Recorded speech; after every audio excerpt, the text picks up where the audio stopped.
Hi అండి, అందరికీ నమస్కారం. నేను మాధురి. యాక్చువల్గా డాక్టర్స్ కొంచెం హెడాక్గా ఉంది అని చెప్పి కొంచెం రెస్ట్ తీసుకోమన్నారు. అలానే నేను నా సోషల్ మీడియాలో ఇన్స్టా వేదికగా ఒక పోస్ట్ పెట్టాను. నేను రెస్ట్ తీసుకుందాం అనుకుంటున్నాను, కొద్ది రోజుల తర్వాత మళ్ళీ మీ ముందుకు వస్తాను అని చెప్పి. ఇలా రెస్ట్ తీసుకుందాం అనుకున్నప్పుడు నేను న్యూస్ ఛానల్స్లో నిన్నే చూశానండి. దువ్వాడ వాణి అనే ఆవిడ మళ్ళీ నా మీద కామెంట్స్ చేసింది. ఆ కామెంట్స్ చేసినందుకే నేను మళ్ళీ మీ ముందుకు రావాల్సి వచ్చింది. అవి ఏ విధమైన కామెంట్స్ అంటే, నా వల్ల శ్రీనివాస్ గారికి థ్రెట్ ఉందని, నా వల్ల దువ్వాడ వాణికి థ్రెట్ ఉందని ఆవిడ కామెంట్స్ చేసింది.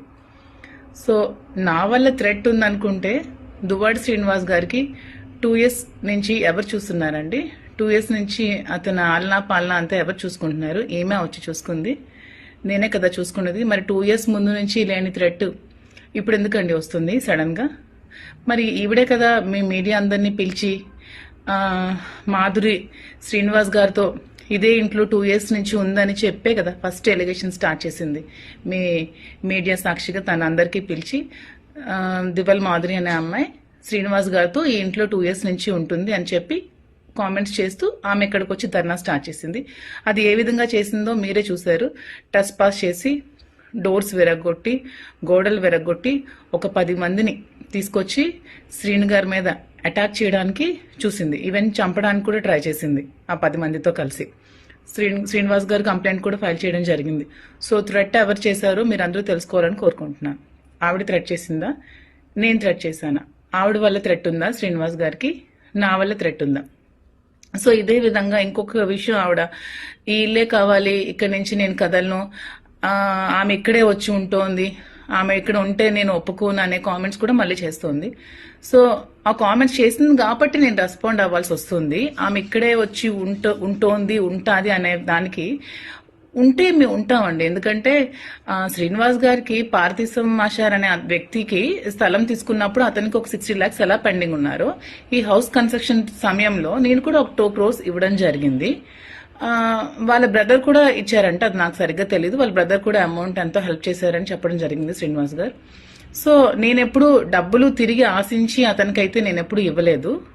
కానీ ఇదే ఇల్లు ఆమె కావాలి, ఇక్కడే నేను కూర్చుంటాను, ఇక్కడి నుంచి నేను కదలను అనుకున్నప్పుడు నాకు కూడా హౌస్ మీద రైట్ ఉంది. కాబట్టి నాకు ఇవ్వాల్సిన 2 crores అమౌంట్ నాకు ఆమె ఇచ్చేసి ఆ ఇంటిని తీసుకుంటాదా, లేకపోతే ఆ ఇల్లు ఖాళీ చేసి ఆమెకి ఒక 6 కోట్లు పెట్టి ఇంద్రభవనం లాంటి ఇల్లు శ్రీను గారు కట్టి ఇచ్చి ఆ ఇంట్లో ఆమెకి సకల భోగాలు కల్పించి అతను నడు రోడ్డు మీద ఉన్నారు కాబట్టి, సో ఆ ఇంటికి ఆమె వెళ్ళిపోయి ఇతన్ని కూడా ఆ ఇంటికి తీసుకెళ్లి అక్కడ లీగల్గా ఏమైనా ప్రొసీడింగ్స్ చేసుకుంటారా, ఇంకా ఏ విధంగా పడతారో వాళ్ళ ఇష్టం.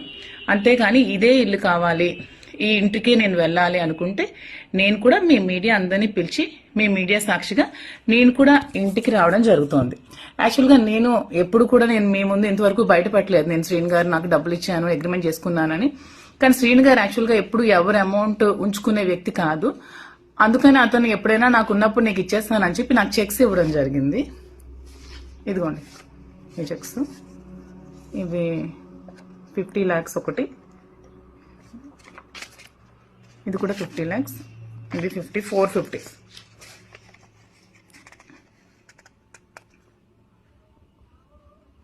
సో ఇవి కూడా నేను ఇప్పుడు చూపించిన దానికి నేనేదో ఆశించి నేను డబ్బులు ఇచ్చానని చెప్పడానికి కాదు.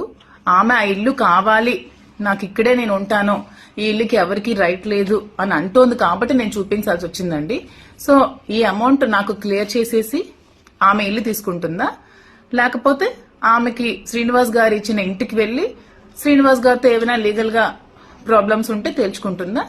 సో మీరే ప్రజలే డిసైడ్ చేయాలండి. సో ఇంకా నేను కూడా ఇంకా ఈ ఎలిగేషన్స్ ఏమి చేస్తే నేను కూడా ఇంకా రేపు వెళ్లి మీడియా వాళ్ళని కూర్చోబెట్టి నేను కూడా అక్కడ కూర్చుంటాను. నాకు ఇవ్వాల్సిన అమౌంట్ వచ్చినంత వరకు నేను కూర్చుంటాను. ఇది త్వరగా క్లియర్ చేసుకుంటే మంచిదండి. దీన్ని రాజకీయ ఉద్దేశంతో ఇంకా ప్రొలాంగ్ చేసి ఇంకా చేయాల్సిన అవసరం లేదు. ఇది అందరూ తెలుసుకుంటారని కోరుకుంటున్నాను. Thank you so much.